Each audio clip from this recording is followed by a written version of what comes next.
کہ بعض اوقات نظر سامنے کوئی آئے تو اس وقت لگتی ہے اور بعض اوقات تصویروں وغیرہ پر بھی لگتی ہے.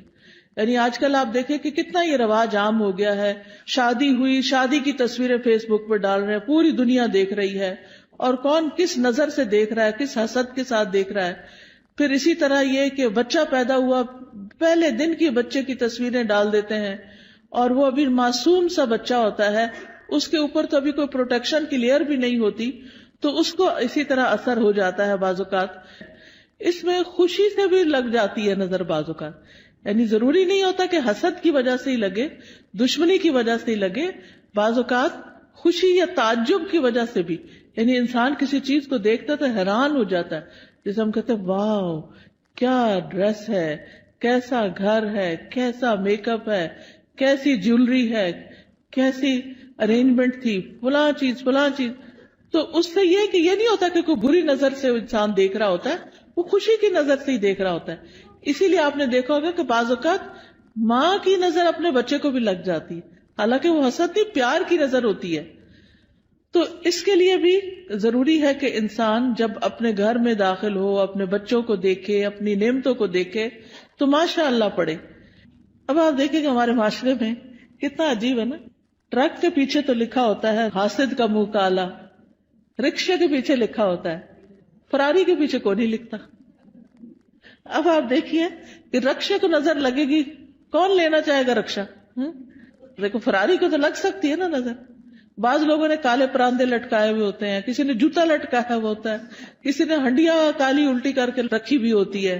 اس طرح کے عجیب و غریب کام کرتے ہیں. تو یہ چیزیں پروٹیکٹ نہیں کرتی. بعض لوگ کالا تل لگا لیتے ہیں، کچھ بچے بےچارے بڑے سامنے ہوتے ہیں تو ان کو میرے خیال آٹے کا لگانا چاہیے تھوڑا سا کنٹراسٹ تو نظر آئے. تو یہ تل لگانے سے بھی کوئی فائدہ نہیں ہے.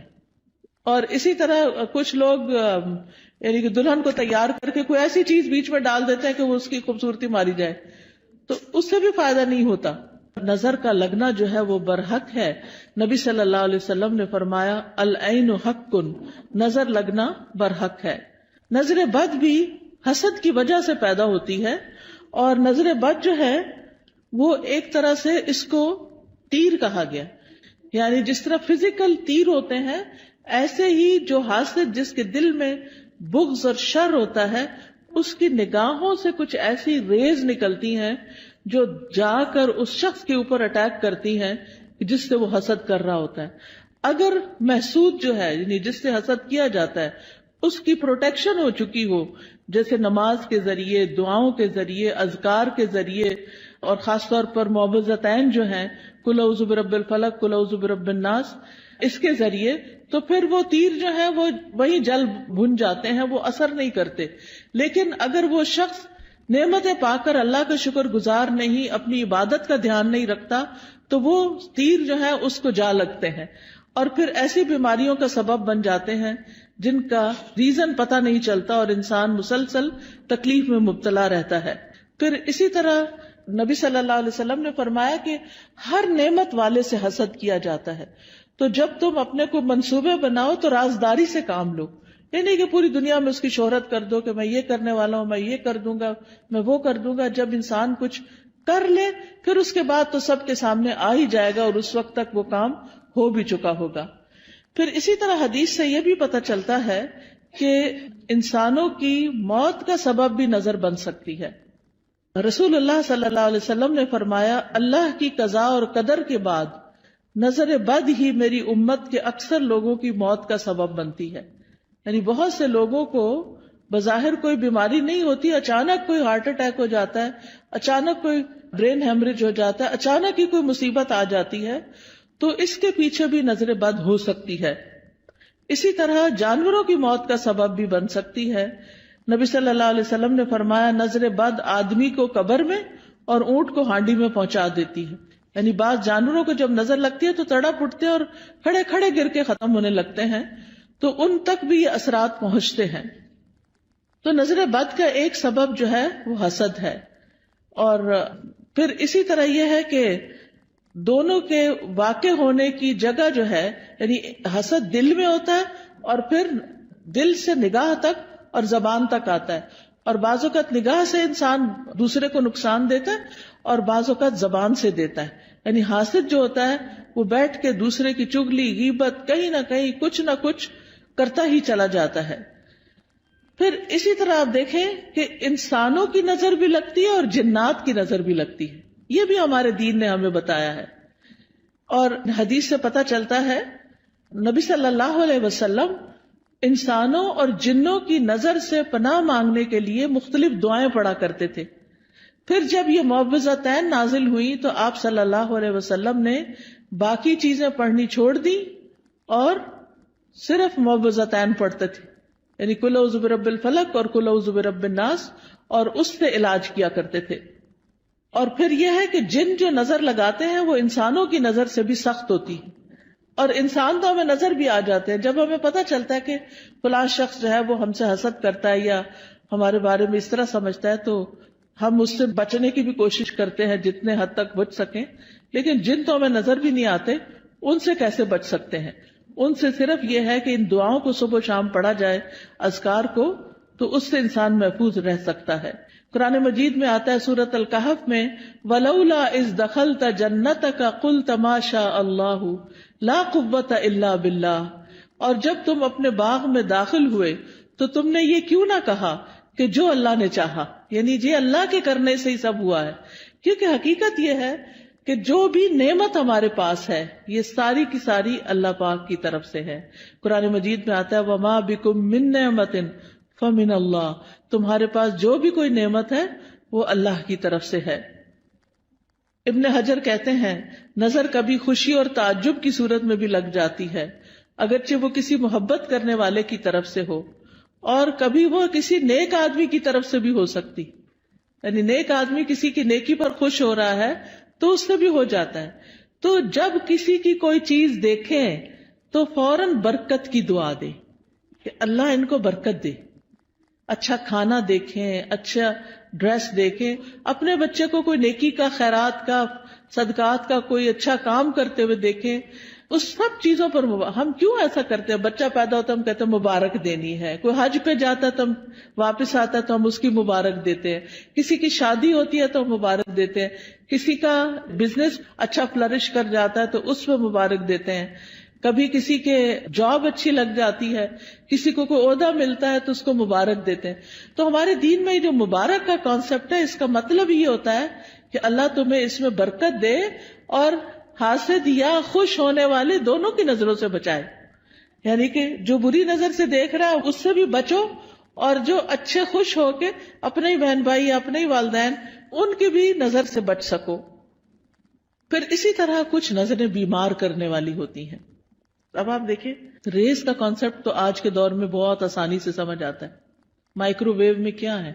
ویوز ہی تو ہیں، ریزز تو ہیں، وہی تو اس کھانے کو گلا کے پکا کے جلا بھی دیتی ہیں. کوئی آگ تو نہیں لگی ہوتی مائکرو ویو کے اندر، یہ کیا چیز جلاتی ہے؟ ریز ہوتی ہیں.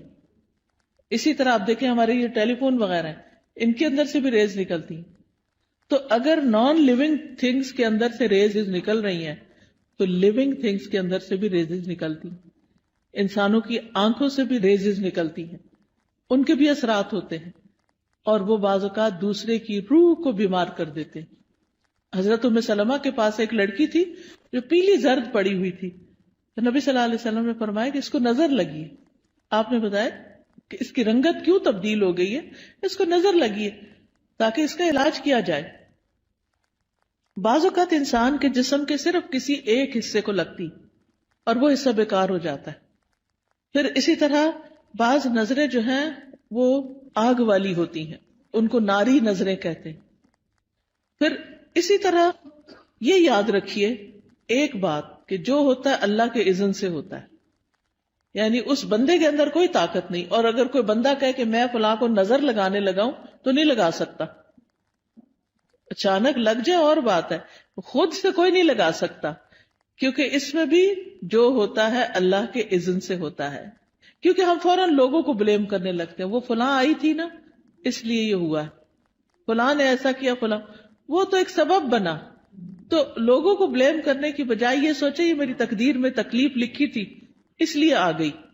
تیسرا بڑا سبب اذکار اور تلاوت قرآن اور نمازوں کی پابندی نہ کرنا، اس سے نظر لگتی ہے، اس سے یہ شیطانی اثرات حملہ آور ہوتے ہیں. کیونکہ ذکر جو ہے اللہ کا، یہ ایسے ہی ہے جیسے قلعہ ہوتا ہے. جب انسان ذکر کرتا ہے تو وہ قلعے کے اندر چلا جاتا ہے، اور پھر قلعے کے باہر جو بھی دشمن ہوتا ہے وہ اس کے اوپر قابو نہیں پا سکتا. پھر اسی طرح امتحان اور آزمائش ہے انسان کی، کہ دنیا میں انسان آیا ہے، دنیا پھولوں کی سیج نہیں ہے، یہ دنیا امتحان کے لیے ہے، آزمائش کے لیے ہے. تو ہر انسان کسی نہ کسی طرح ایک امتحان میں مبتلا ہے، ایک آزمائش میں مبتلا ہے. تو اس کے لیے کیا کرنا چاہیے کہ انسان اللہ کی طرف رجوع کرے. تو یاد رکھیے کہ جب نظر لگتی ہے تو اس کے کچھ علامتیں ہوتی ہیں، کچھ جسمانی علامتیں ہیں. چہرے پہ دھبے پڑ جانا، جیسے چھائیاں سے نہیں پڑ جاتی، یہ بھی بعض اوقات نظر کی وجہ سے ہوتی.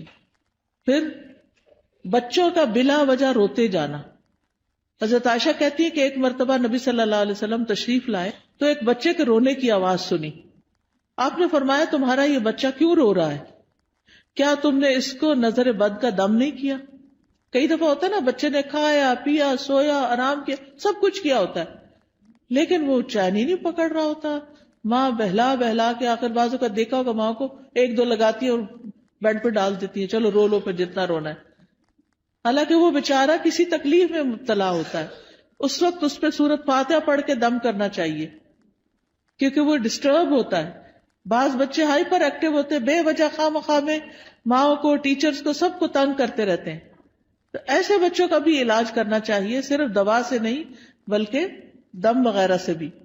اسی طرح بعض بچے کمزور ہو جاتے ہیں، یعنی بہت سوکھے اور بالکل ان کی ہیلتھ اچھی نہیں ہوتی. تو آپ نے حضرت اسماء بنت امیس سے کہا کہ میں اپنے بھائی کے بچوں کو دیکھتا ہوں، جعفر جو کزن تھے آپ کے، کہ ان کے جسم بڑے دبلے پتلے ہیں، کیا ان کو فقر و فاقہ ہے، کھانے کو نہیں ملتا؟ تو حضرت اسماء کہتی ہے نہیں، ان کو نظر بہت جلدی لگ جاتی ہے. آپ نے فرمایا انہیں دم کرو. انہوں نے آپ کے سامنے چند کلمات پیش کیے تو آپ نے فرمایا انہیں دم کرو، یعنی ان کے اوپر دعائیں پڑھ کے پھونکو. اور دم کرنے کا بہترین طریقہ سورت فاتحہ پڑھے، آیت الکرسی پڑھے، معوذتین پڑھے اور پھونک مار دیں. کسی راکی کے پاس جانے کی بھی ضرورت نہیں. ہر ماں کو طریقہ آنا چاہیے کہ کس طرح کرنا ہے. نبی صلی اللہ علیہ وسلم ہر روز رات کو سوتے وقت اپنے ہاتھوں پر قل هو اللہ، قل اعوذ برب الفلق، قل اعوذ برب الناس 3 دفعہ پڑھ کے اپنے چہرے، اپنے سر، اپنے سارے جسم پر جہاں جہاں ہاتھ پہنچتا تھا آپ پڑھ کے خود اپنے آپ کو دم کر لیتے. پوری زندگی کا آپ کا معمول تھا. ہم سب کو بھی اپنے اوپر روز رات کو سوتے وقت خود دم کرنا چاہیے. پھر اسی طرح بعض اوقات نظر لگنے کی وجہ سے انسان اچانک گر بھی جاتا ہے. یعنی آپ نے دیکھا ہوگا کہ بعض اوقات اچانک لوگ سلپ ہو جاتے ہیں، اٹک جاتے ہیں، گر جاتے ہیں، اونچائی سے گر جاتے ہیں. رسول اللہ صلی اللہ علیہ وسلم نے فرمایا بے شک نظر بد آدمی کو اللہ کے حکم سے دیوانہ کر دیتی ہے، حتیٰ کہ بعض اوقات وہ اونچی جگہ چڑھتا ہے اور وہاں سے گر پڑتا ہے. یہ اب اللہ کے رسول صلی اللہ علیہ وسلم نے ہمیں بتایا، جن کی باتیں جھوٹی نہیں ہوتی.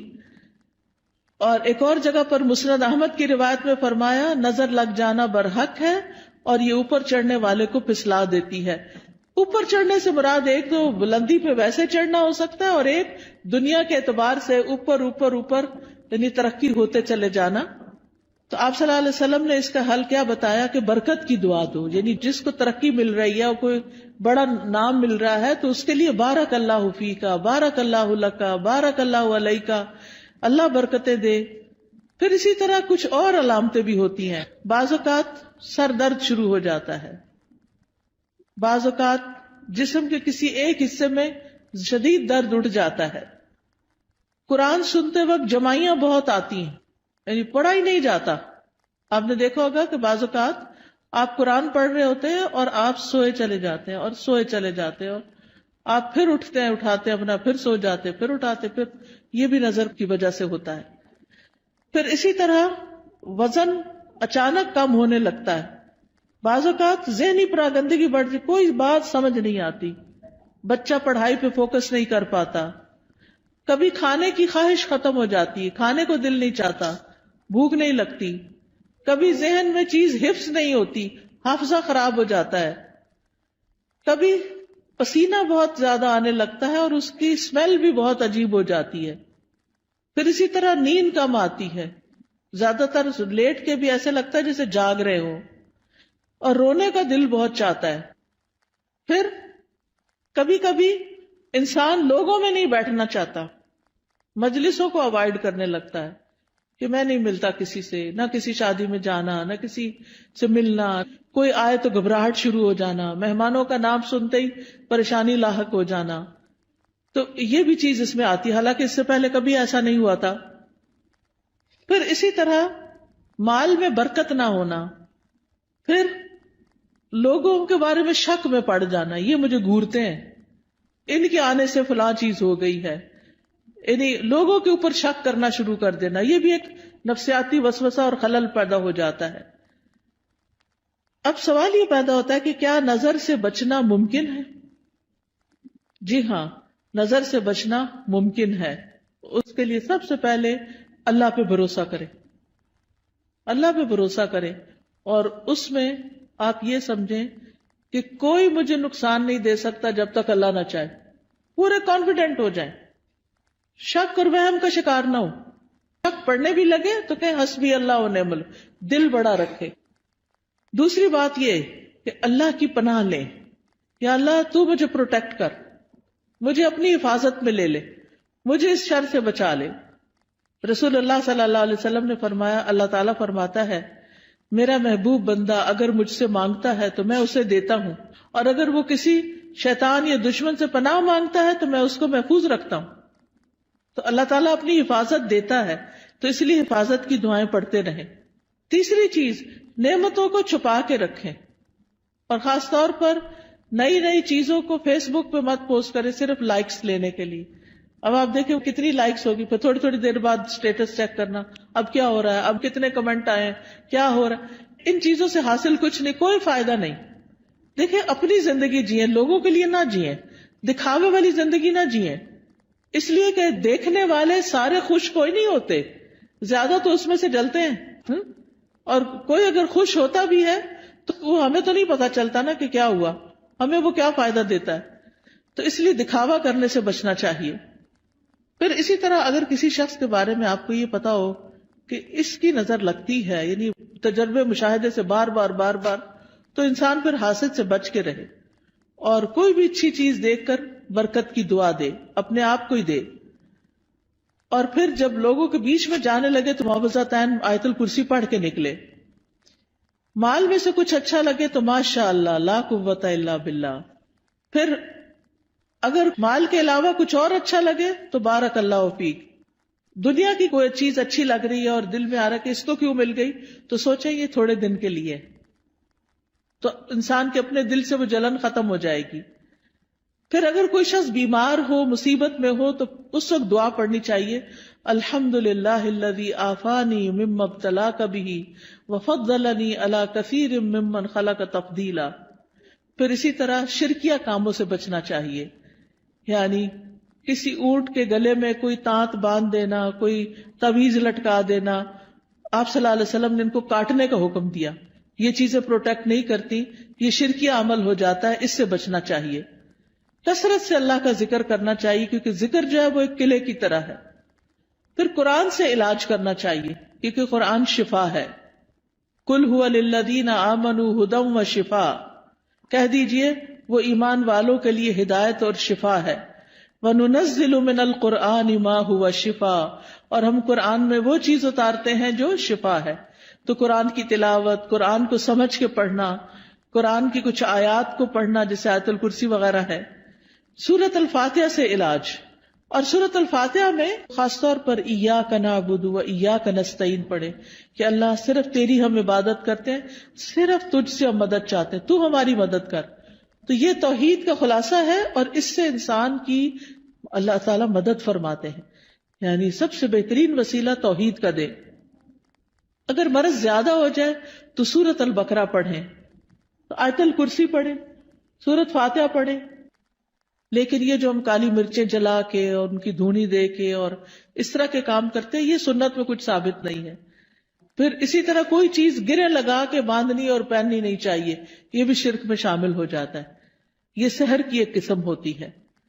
پھر اسی طرح سکینت والی آیات اور شفا والی آیات یہ سننی بھی چاہیے، اور پھر دعاؤں کے ذریعے اور دم کے ذریعے علاج کرنا چاہیے، لیکن شرکیہ دم سے بچیں.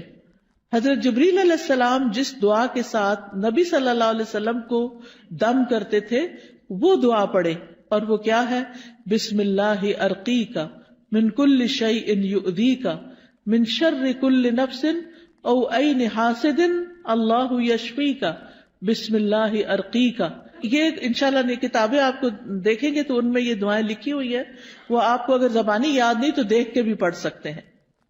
پھر اسی طرح ہر ناگہانی آفت سے بچنے کی دعا ہے، اللہم انی اعوذ بک من زوال نعمتک وتحول عافیتک وفجاءۃ نقمتک وجمیع سخطک. اے اللہ میں تیری پناہ چاہتا ہوں اس بات سے کہ تیری کوئی نعمت چھن جائے، یا تیری دی ہوئی عافیت پلٹ جائے، یا کوئی ناگہانی عذاب آ جائے، اور تیرے تمام غصے اور ناراضگیوں سے میں تیری پناہ چاہتا ہوں. پھر بری تقدیر سے، دشمن کے خوش ہونے سے یا اللہ تو بچانا کہ ہمارے دشمن ہم پہ خوش نہ ہوں. پھر اسی طرح نظر لگنے کا ایک اور علاج غسل کرنا بھی ہے بیری کے پتوں سے. پھر اسی طرح یہ کہ جس کی نظر لگی ہو اس کا وضو کا پانی لے کے اس کو بھی جسم پر ڈالیں تو اس سے بھی نظر دور ہوتی ہے. پھر اسی طرح یہ ہے کہ اگر وہ پانی نہ دے وضو کا تو اس کا جھوٹا پانی جو ہے وہ بھی پی کر انسان کو فائدہ ہوتا ہے. پھر اسی طرح یہ ہے کہ قدرتی چیزوں سے بھی علاج کرنا چاہیے. زمزم کا پانی دم کر کے رکھ لیں اور اس کو پئیں. زمزم کے پانی سے نہا بھی سکتے، کوئی بیدبی نہیں ہے. کئی لوگ اس کو ایسے ہی سمجھتے کہ بیدبی، ایسا کچھ بھی نہیں ہے. زیتون کا تیل پینا جو ہے یہ بھی بڑا فائدہ مند ہے.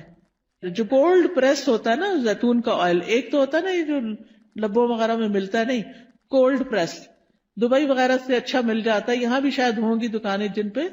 ایک ہوتا ہے ایکسٹرا ورجن، نہیں کولڈ پریس جسے کچی گھانی کا نہیں کہتے ہمارے ہاں، جیسے یہ توریا اور یہ جو سرسوں، اس کا جو کچی گھانی کا تیل ہوتا ہے وہ خالص ہوتا ہے، اور جو مشینی قسم کا ہوتا ہے وہ اور ہوتا ہے. تو اسی طرح کچی گھانی کا زیتون کا تیل جو ہوتا ہے وہ زیادہ مؤثر ہوتا ہے. تو صبح کے وقت زیتون ایک چمچہ پی لیں اٹھ کے، جیسے آپ وضو کر کے آئے آ کے ایک چمچہ زیتون کا پیئیں، پھر نماز وغیرہ پڑھیں. اس کے آدھے گھنٹے تک کچھ کھائیں پیئیں نہیں، اور وہ نماز وغیرہ میں ذکر اذکار میں آدھا گھنٹہ گزر جاتا ہے. نبی صلی اللہ علیہ وسلم نے فرمایا کلوا الزیت وادہنوا بہ فانہ من شجرۃ مبارکۃ. زیتون کا تیل کھاؤ بھی اور لگاؤ بھی، کیونکہ یہ مبارک درخت ہے. قرآن مجید میں اس کو مبارک درخت کہا گیا ہے. پھر جسم پر زیتون یا کلونجی کا تیل ملنا یہ بھی بیماریوں کو کم کرتا ہے.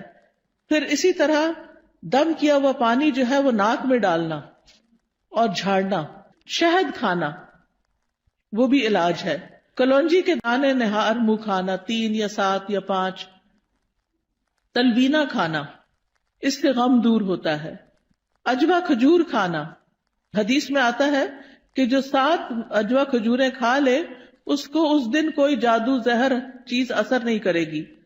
پھر اسی طرح سنا مکی، سنوت جو ہے فرمایا یہ موت کے علاوہ ہر بیماری کا علاج ہے. سنا مکی جو ہوتا ہے وہ اگر اس کے پتے وغیرہ ہوتے ہیں، اگر کاوے کی طرح اگر آپ بنا کے اس کو پیئیں تو پیٹ کو بھی صاف کرتی ہے. پھر شہد، زیتون کا تیل، کلونجی کو ملا کے استعمال کریں. تینوں کو ہم وزن ملا لیں اور یہ سارے زہر ٹاکسنز جو ہے نا جسم سے نکال دیتی. یعنی جتنا شہد ڈالیں اتنا زیتون اتنا کلونجی کا آئل، تو ان کو ملا کر، یعنی کہتے کہ جو اگر کسی کو نظر بد ہو یا جن ہو تو یہ جسم کو پاک کر دیتی ہے یہ چیز. حجامہ کرانا، حجامہ جو ہے وہ بھی ایک بہترین علاج ہے نظر بد کا. تو یہ تمام چیزیں جو ہیں جب انسان کرتا ہے تو اللہ تعالیٰ شفا دیتا ہے. علاج کی نیت سے صدقہ کرنا، ایک صدقہ ہوتا ہے ویسے انسان روزانہ کچھ نہ کچھ اللہ کے راستے میں دیتا ہے، اور ایک اس لیے دیتا ہے کہ میرا علاج ہو جائے. اس کے لیے ضروری نہیں کہ کوئی بکرا دیا جائے یا کوئی اور اس طرح کی چیز. جو بھی کسی کی ضرورت ہے اگر آپ وہ پورا کر دیتے ہیں تو وہ بھی آپ کے لیے فائدہ مند ہو جاتا ہے.